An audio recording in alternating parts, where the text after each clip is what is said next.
Pilit na nagpapalusot po ngayon, mga kapida. Ito hong si Undersecretary Claire Castro po, ng Presidential Communications Office, po.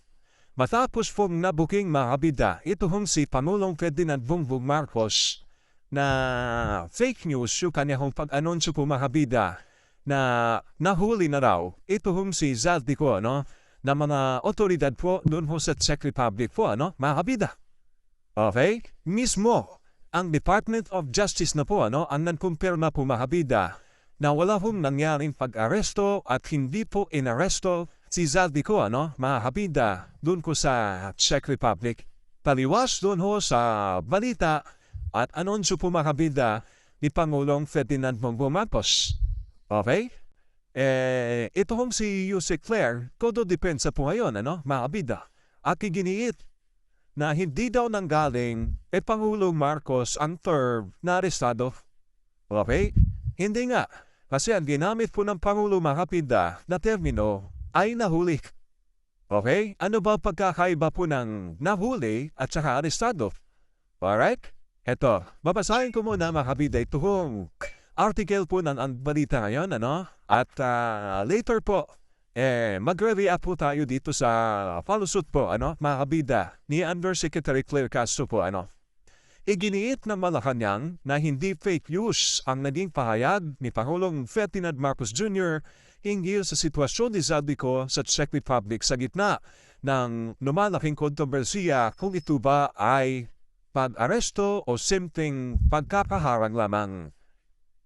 Ayon kay Palace Press Officer Claire Castro, hindi umano ginamit ng Pangulo ang salitang arestado at mali ang interpretasyon ng ilan sa kanyang naunang pahayag. Ito yung statement po mga kabida ni Yusek Claire Castro po. Hindi nanggaling sa Pangulo ang salitang arestado. Ang sabi ng Pangulo ay nasa kustodiya ng Czech Republic si Zaldico dahil sa kakulangan ng proper documentation. Nahuli si Zaldico due to immigration concerns, ani Castro. Alright?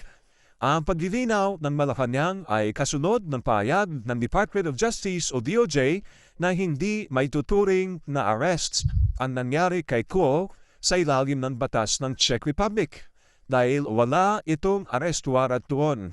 Ipinaliwanag din ni Castro ang sitwasyon sa pamamagitan ng naunang pahayag ni DOJ spokesperson Paulo Martinez. Okay, ito yung statement maabinda ni Undersecretary Martinez po, ng Department of Justice mga kabida na po.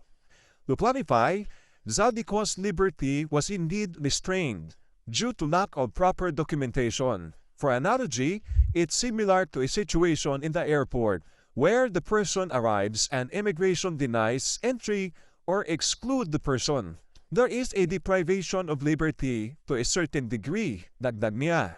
Sa kabila ng magkakaibang interpretasyon ng publiko, pinaninindigan ng Malacanang na walang kontradiksyon sa pagitan ng pahayag ng Pangulo at ng DOJ. Bagkus ay isyu lamang ng terminolohiya at jurisdiksyon.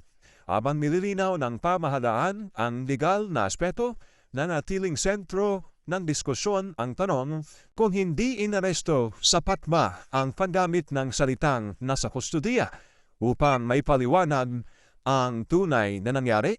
Okay? Sa ngayon, malinaw ang paninindigan ng Malacanang, hindi umano mali ang Pangulo, kundi ang interpretasyon lamang ng ilan sa kanyang pahayag, ani Castro.